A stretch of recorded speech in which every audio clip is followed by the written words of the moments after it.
Salut à tous, j'espère que vous êtes en forme, c'est Onagi, on se retrouve dans cette vidéo du débriefing. C'est parti, c'est l'heure du débrief. Je vais vous exposer ce qui s'est passé jour après jour. On commence. Alors, la journée du jeudi, elle s'est passée de façon très simple. Je suis arrivé, je suis descendu avec ma voiture, j'avais 2-3 blablacar. Le monde est petit dans mon blablacar, je me retrouve avec un basketteur qui est joué dans la ville d'à côté de quand je jouais au basket. On avait grave des gens en commun, donc c'était plutôt cool. Et le point important de ce qu'il faut retenir de la journée de jeudi, c'est que je suis arrivé et je ne me suis pas étiré quand je suis rentré chez moi. Quand je suis rentré chez ma cousine, là où j'étais en train de dormir, et ça a été une erreur que j'ai payée très cher par la suite. Vendredi, 3 points importants. Vendredi, le matin, je me réveille, je vais tranquillement faire mon inscription, récupérer mon dossard et tout. Ça, ce moment, ça s'est super bien passé. Il y a tout un petit village dans lequel vous entrez, vous faites tout un tour. À la fin du village, il y a tous les gens qui vous attendent pour l'inscription. Vous venez avec votre confirmation que vous avez reçue par mail. Vous leur montrez, ils scannent, ils vous donnent un sac. Ce sac-là, qui est vraiment cool et bien fait. Et dans ce sac, vous avez votre dossard, vous avez vos 3 sacs de transition. Donc transition 1, le sac bleu, transition 2, le sac rouge. Et un sac pour vos affaires clean pour quand la compétition se termine. Vous avez un autre sac, un petit sac avec des fils là sur le côté, les sacs qui nous permettent justement juste de mettre des affaires, ça c'est un cadeau. Vous avez de la pub, une Red Bull, quoi d'autre d'important, votre bonnet de bain et tous vos stickers que vous allez coller partout sur votre vélo. Et voilà, et il n'y a rien de plus à dire, ça vous sert juste pour faire votre préparation et tout ce qui s'ensuit. Et l'autre point important, donc une fois que vous avez récupéré ce sac-là, ah oui, on vous donne aussi votre bracelet d'inscription, vous ressortez du village et dans le village, en fait, c'est là où il y a toute la boutique Ironman, il y a plein de trucs à acheter, c'est plutôt cool de voir un peu tout ce qu'il y a, même si voilà, ça coûte une blinde, merci Ironman de coûter aussi cher.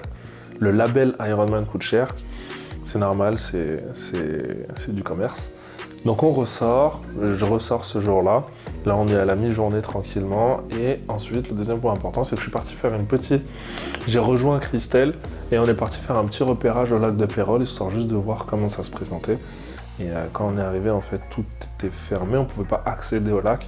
Cependant, sur le côté, on a largement de quoi voir où est-ce qu'on pose nos vélos, puisque tout le parc à vélo est déjà installé et tout. Donc ça, c'était plutôt cool. Je rentre à la maison et troisième point, je ne me suis toujours pas étiré. Donc non, dans la journée du vendredi, j'ai fait ma dernière natation. Je vous la mets là, comme ça vous voyez. Elle s'est super bien passée, c'était juste histoire de me détendre, de faire tourner les bras. Ensuite, je suis rentré, je me suis couché assez tôt. J'ai réussi à me coucher vers 20h30. Et je me suis dit, en fait, si je me couche tôt le vendredi, demain, ce sera moins difficile d'aller se coucher tôt. Et ça a été la bonne opération du week-end. Maintenant, il faut garder en mémoire que je ne me suis toujours pas étiré. Aïe, je l'ai payé tellement cher le lendemain matin. Donc voilà, journée du vendredi terminée, on passe au samedi. Le samedi, le grand jour. Donc le samedi matin, je me réveille, je cherche mes clés de voiture, je les trouve pas. Alors là, c'était chaud. C'était vraiment très chaud, puisque c'est là où tout s'est joué. Quand j'ai pas trouvé mes clés de voiture, en fait, elles étaient juste rangées à un endroit où je les avais pas rangées, parce que j'étais emmené chez ma cousine, elle les avait rangées pour moi, et c'est normal, j'étais pas là quand elle les a rangées, donc je pouvais pas savoir. Donc moi, je les cherche, un peu anxieux. Je me dis, voilà, c'est chaud, si je trouve pas mes clés, il y a tout mon matériel dans ma voiture, je l'utilise pour me déplacer, je pourrais pas faire la compétition. Donc pendant 1 heure, je la cherche, et je devais partir au débriefing des athlètes, qui a lieu le samedi matin, et rien, je trouve pas ma clé. Donc l'heure de départ saute. Je sors de chez ma cousine, je vais jusqu'à sa voiture, je regarde si c'est pas tombé dans sa voiture, parce que la veille, quand on a été à la piscine, on avait pris sa voiture. Je reviens jusqu'à la maison, finalement, je la retrouve pas, je me dis, bon, c'est chaud. Là, ce que je fais, c'est que j'appelle la piscine, je leur demande, elle était déjà ouverte, je leur demande, est-ce que vous avez trouvé des clés? Ils me disent, non, désolé, c'est pas tombé chez nous. Dans tout ce moment-là, forcément, de l'anxiété qui monte. Le fait de ne m'être toujours pas étiré, c'est là où ça a joué sa part importante dans l'histoire. Je ressors de chez ma cousine, parce que je me dis, peut-être qu'elles sont tombées à côté de ma voiture ou sur le chemin. Et là où ma cousine habite, c'est en pente. Je ressors de chez ma cousine et je commence à courir. Quelle fut mon erreur? Au moment où je commence à courir, je sens une douleur en bas du dos. C'est fini. Ça me faisait tellement mal que j'arrivais plus à plier le dos et c'est resté comme ça pendant absolument tout le week-end. Quand cette douleur commence, je la connais, je me suis dit à l'intérieur de moi, si elle reste, ça va être très chaud pour la course. Ça va être très chaud parce qu'en fait, c'est la douleur qui me plie, en fait, qui m'empêche de me détendre complètement et tout. Et quand je la sens, je me dis ça va être très très très tendu. Poker face pendant tout le week-end, je me suis dit vas-y, je montre pas. Le fait de ne pas y penser, ça va peut-être passer.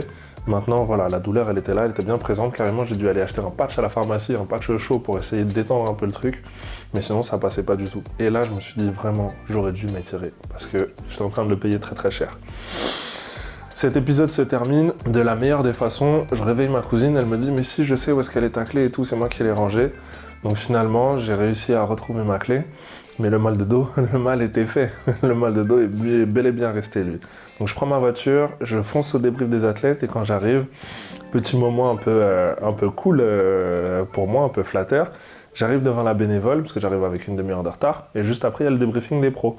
Et je demande, excusez-moi, c'est pour le débriefing des athlètes, est-ce que c'est possible de rentrer, est-ce que ça va commencer? Et elle me dit direct, elle me dit, c'est pour les pros?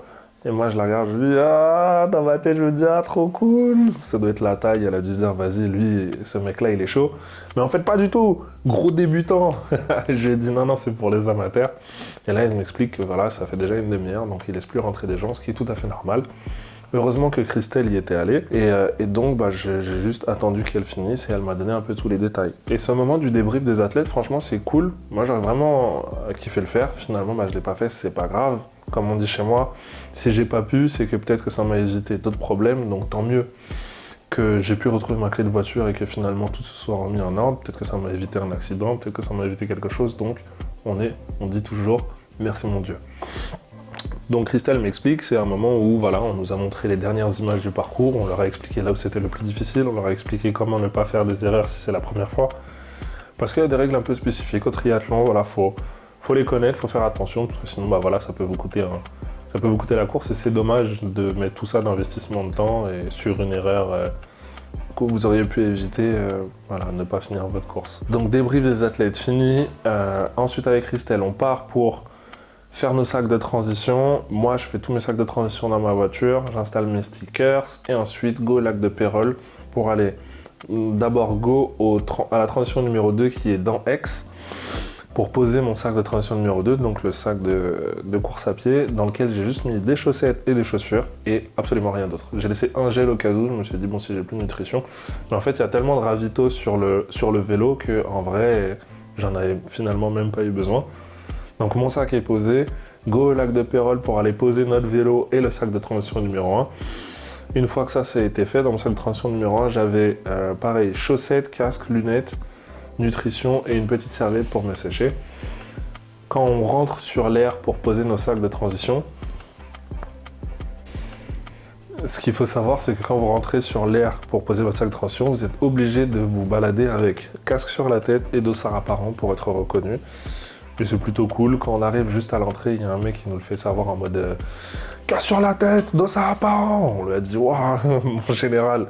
Et le mec en vrai il était cool, mais c'est juste voilà, c'est normal, il fait son taf.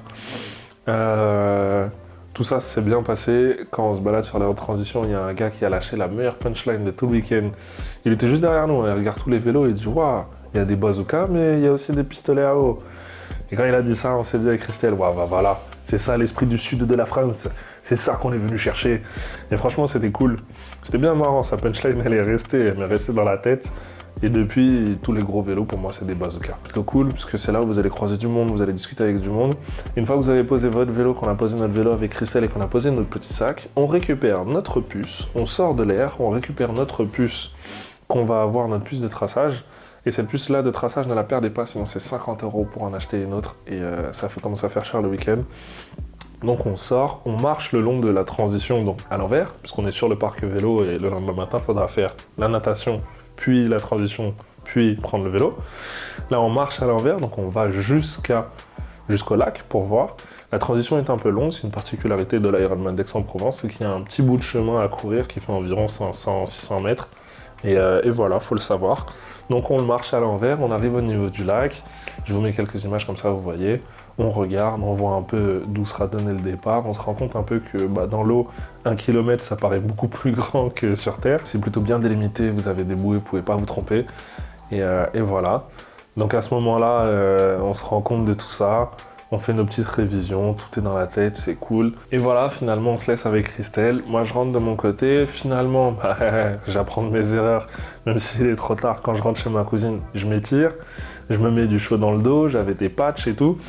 Mais on dort pas avec des patchs, donc j'avais juste de la crème de massage relaxante, la Velleda, là, que vous connaissez tous. Mais moi, j'essaie de faire attention.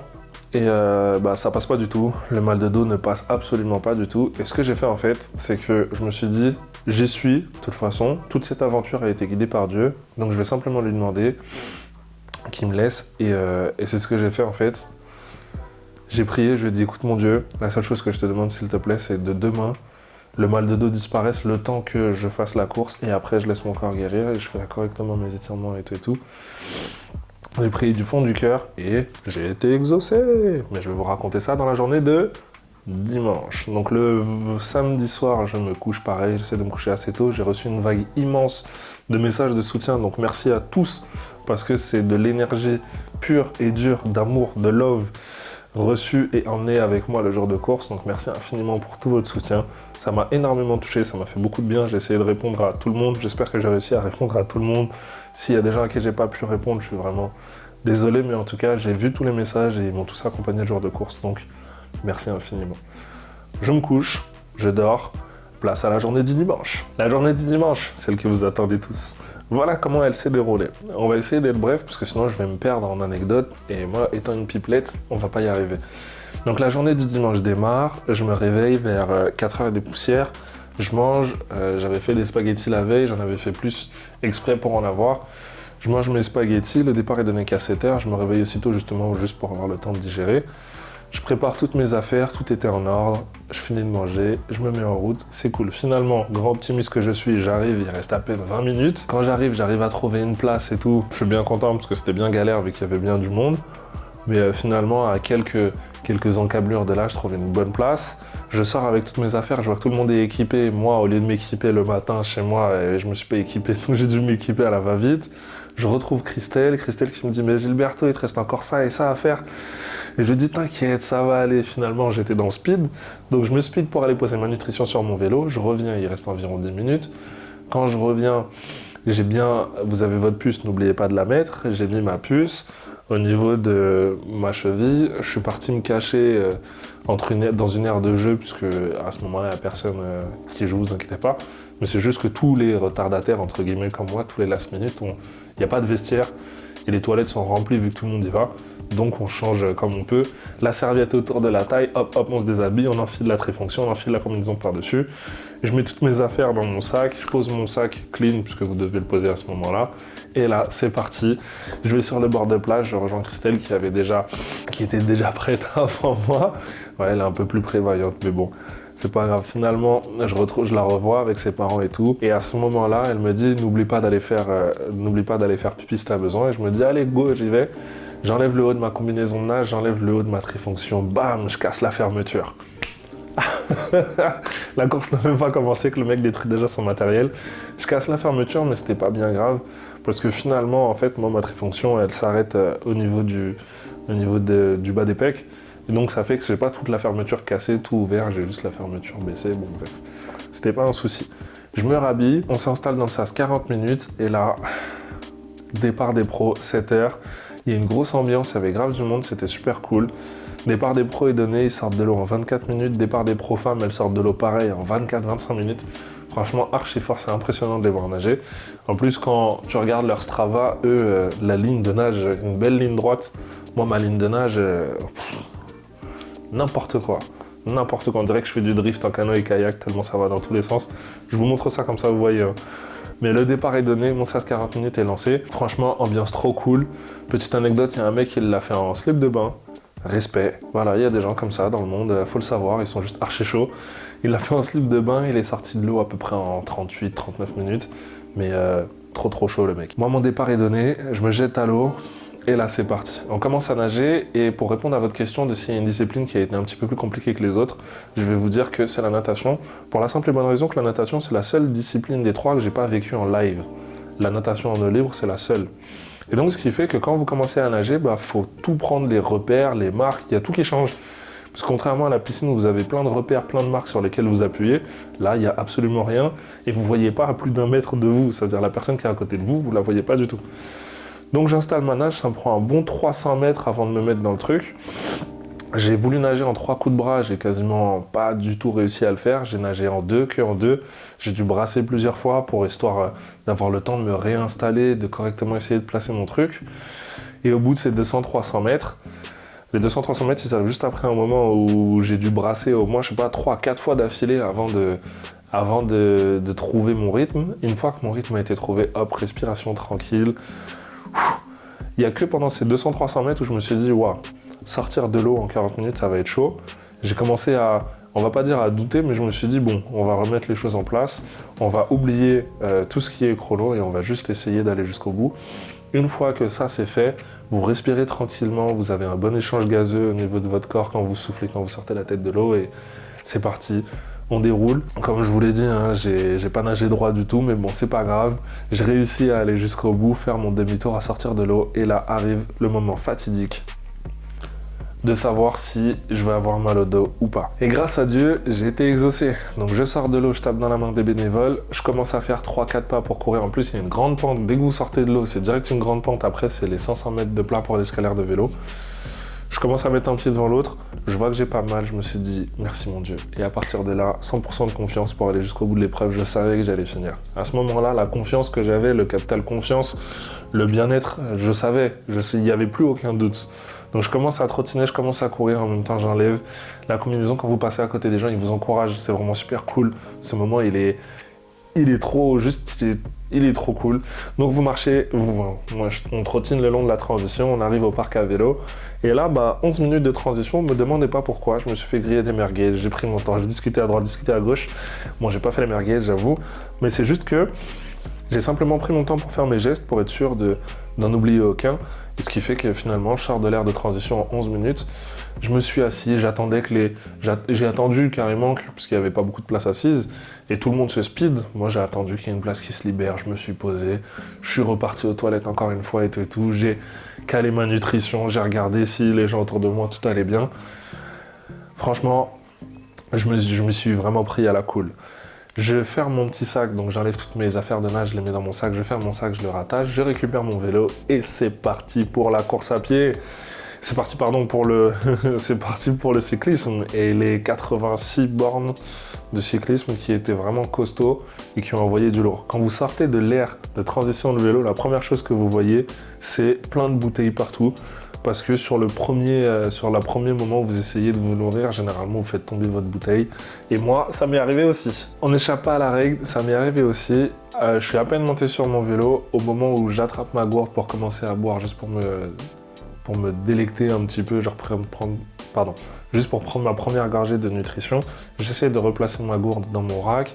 Je sens la dureté du rack.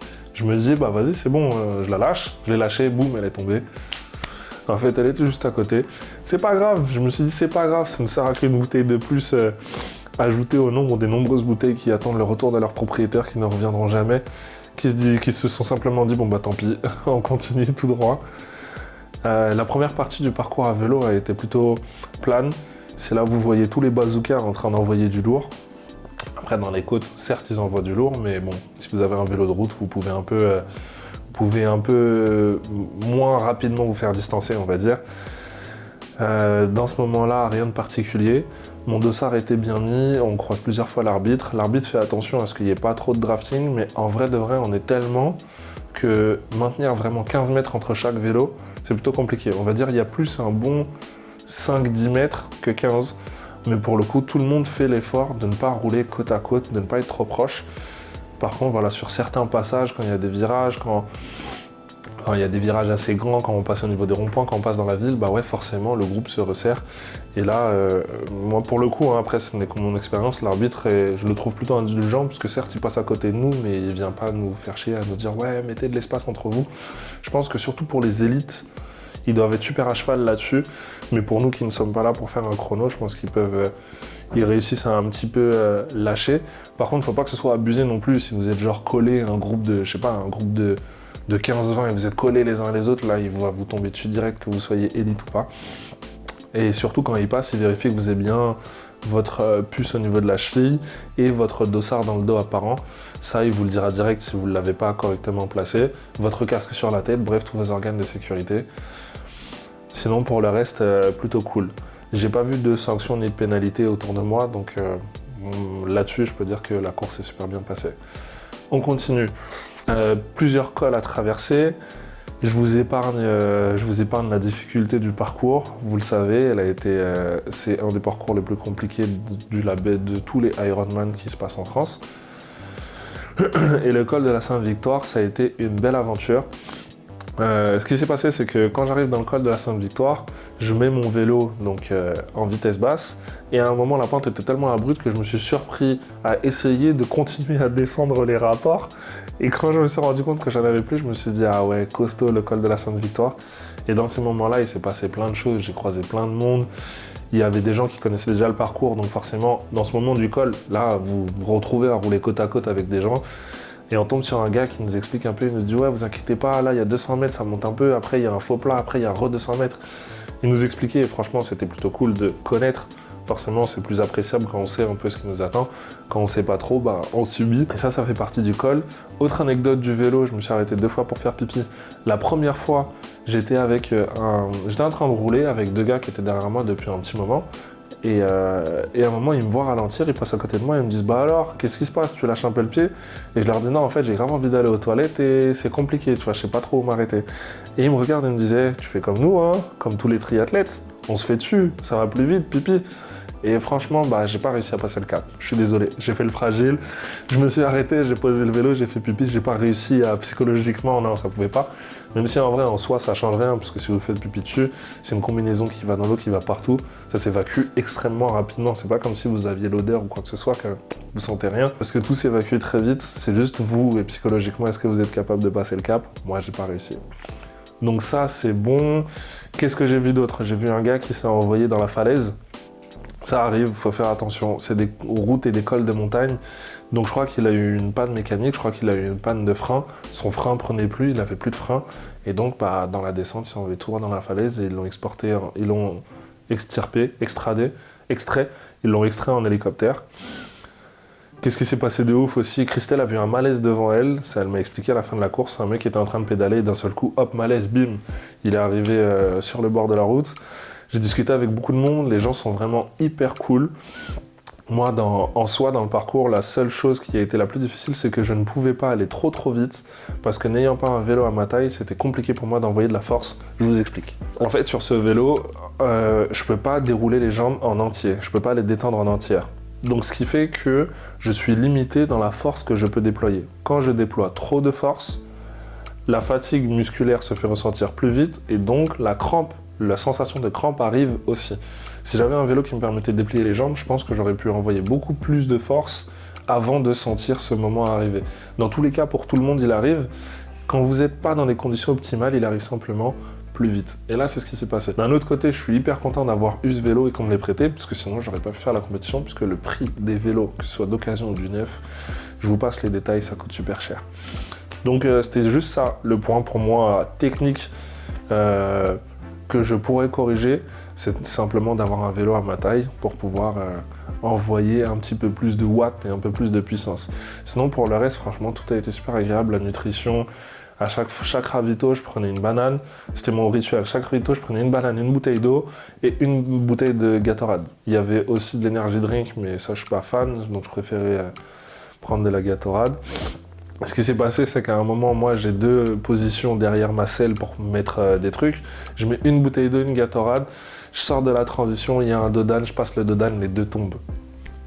Je me suis dit, merde, ça arrive, c'est des choses qui arrivent, c'est comme ça. Ça m'a pas empêché d'aller jusqu'au bout, mais voilà, ça fait partie du truc. Et je récupérais aussi des gels, donc finalement, sur tout le parcours, je me suis retrouvé à avoir plus de gel que je n'en ai consommé. J'en avais, je sais pas, 5 à droite, 5 à gauche, tellement à chaque fois j'en prenais, parce que je me disais, vas-y, on sait jamais, et même au cas où quelqu'un en ait besoin de un, hop, je lui donne.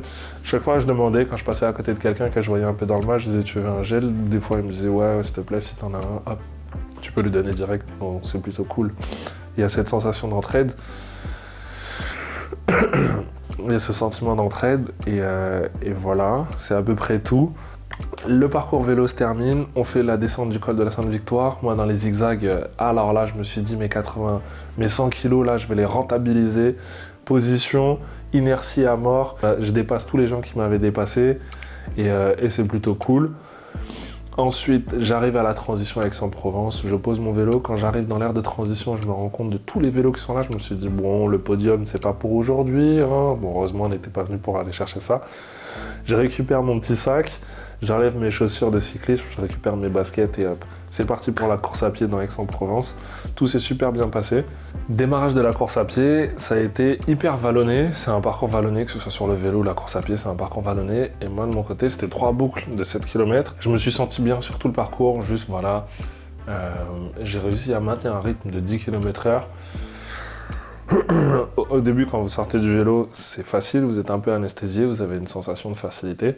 Après, voilà, le naturel revient très vite et les sensations de la course à pied se mettent en place et la fatigue de la course à pied se met en place.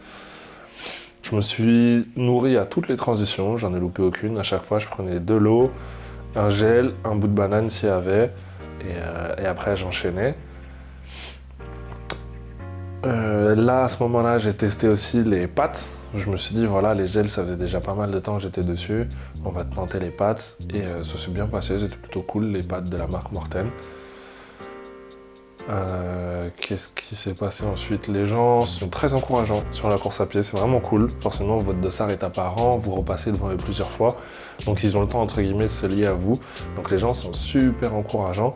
Moi, de mon côté, dès que je voyais quelqu'un qui levait un peu le pied, voilà, hop, petite tape dans le dos. Allez, let's go, c'est parti. On envoie. Et ça, en fait, c'est le moment le plus cool. Parce que ce qui se passe, en fait, c'est que moi, grand Renoir de 2 mètres avec des tresses, on n'était pas beaucoup, j'étais le seul. Sur les 2000 personnes, j'étais le seul. En Renoir tout court, je crois j'en ai croisé 3-4, grand max. Ensuite, ce qui s'est passé, c'est que donc, du fait de ça, moi, quand j'encourageais les gens me fixaient très vite, parce que des commandes, on n'en voit pas beaucoup. Contrairement à moi qui avait du mal à me rappeler le nombre de gens exacts que j'ai encouragés, parce que j'ai encouragé un peu tout le monde, et forcément en retour les gens vous encouragent, donc forcément c'est super cool. Et ce qui s'est passé, c'est qu'à la fin de la course à pied, quand je finis la course à pied, j'ai plein de monde qui vient me voir sur la ligne d'arrivée et qui vient me checker en mode « Wow, merci, le moment où tu m'as encouragé, j'étais grave dans le mal, merci franchement, t'as envoyé du lourd et tout. » Et ce moment-là, c'est trop cool, c'est trop cool, puisque c'est ça en fait l'esprit du truc, c'est que on s'est tous entraînés chacun de notre côté pendant X temps. On est tous venus avec notre matériel, on a tous fait le déplacement, on fait tous la compétition ensemble, le même jour, tous mélangés, et hop, donc on vit ensemble ce moment qu'on a tant préparé. C'est juste incroyable de se faire encourager à ce moment-là, c'est juste, ça fait du bien, quoi. J'arrive sur la fin pour passer la ligne d'arrivée, je passe la ligne d'arrivée, je sors en 2h07, temps officiel, et finalité de la course, 6h27. J'arrive 1640e sur 2000 finishers. 2002 finisher, trop content. Le sas final, c'est juste la sensation de quand vous passez la ligne d'arrivée, c'est simplement vous vous sentez léger. Il n'y a pas d'autre description. Vous sentez qu'il y a 35 semaines hop qui sont en train de redescendre. Vous sentez qu'il y a les 6h27 d'efforts qui sont en train de redescendre. Et c'est juste incroyable. C'est juste un moment incroyable. Vous vous sentez vraiment léger, porté. Certes, fatigué, mais dans mon cas, la sensation, ça a été celle-ci. Pourquoi autant? Je pense que juste le fait de m'être préparé pendant autant de temps et d'avoir laissé le temps à mon esprit, à mon corps de réaliser ce que j'étais en train de préparer, c'est ce qui m'a permis justement d'être autant positif dans tous les moments, parce que je savais dans quoi j'avais eu le temps de valider dans mon esprit le fait que je m'étais engagé dans cette aventure. Chose qui n'est peut-être pas forcément réalisable sur des personnes qui font des prépas beaucoup plus courtes, beaucoup plus intenses, qui sont beaucoup plus demandeuses en termes d'énergie et de force psychologique, et qui par la suite vont être aussi beaucoup plus demandeuses pour la récupération. Là, moi, je passe la ligne d'arrivée, la première chose à laquelle j'ai pensé, c'est quand le prochain, c'est où le prochain, où est-ce que je m'inscris pour la suite, tellement j'ai pris plaisir et j'ai pris du temps pour préparer tout ça et le vivre correctement, sans pression, sans vouloir aller vite, juste en vivant le moment et l'instant comme il était. Dans la météo, on n'a pas eu de pluie. Ça, franchement, c'était trop cool. J'ai pas eu besoin d'acheter le kawaii, j'ai pas eu besoin d'acheter d'équipement de rechange pour mon vélo. J'ai pas eu... Comme je vous l'ai dit, j'ai maintenu le truc on budget. Le jour où je suis parti, ce que j'avais, je l'avais. Ce que j'avais pas, je l'avais pas. J'ai rien prévu d'extra en plus. Ça s'est juste bien passé. Parce que c'est Dieu qui guide cette aventure. J'étais sous sa protection. Et tout s'est super bien passé. Donc, merci infiniment, mon Dieu. Encore une fois, merci à vous. Parce que si vous n'aviez pas été là, cette aventure, j'aurais personne à qui la raconter. Donc merci infiniment pour votre présence et votre soutien. Je vais conclure cette vidéo. Je vais vous montrer quelques bouts. Je vais conclure cette vidéo parce qu'elle est déjà bien assez longue. La semaine prochaine, on se retrouve pour les objectifs de cette chaîne. Je vais vous expliquer un peu ce qui nous attend pour la suite. Et je vais vous souhaiter un bon week-end. N'oubliez pas de vous abonner à cette chaîne, d'activer la cloche. Vous l'avez déjà fait, je vous en remercie. N'oubliez pas de le faire, c'est un moyen gratuit, simple et facile de soutenir tout ce projet. J'ai encore plein de choses à vous faire vivre. Et voilà. Instagram, pareil. Le TikTok, pareil. Ça y est, je pense que vous m'avez assez vu, j'ai assez parlé. Je vous fais des bisous, je vous remercie encore. Merci infiniment d'être dans cette aventure avec moi. Et c'est parti pour la prochaine étape dès la semaine prochaine.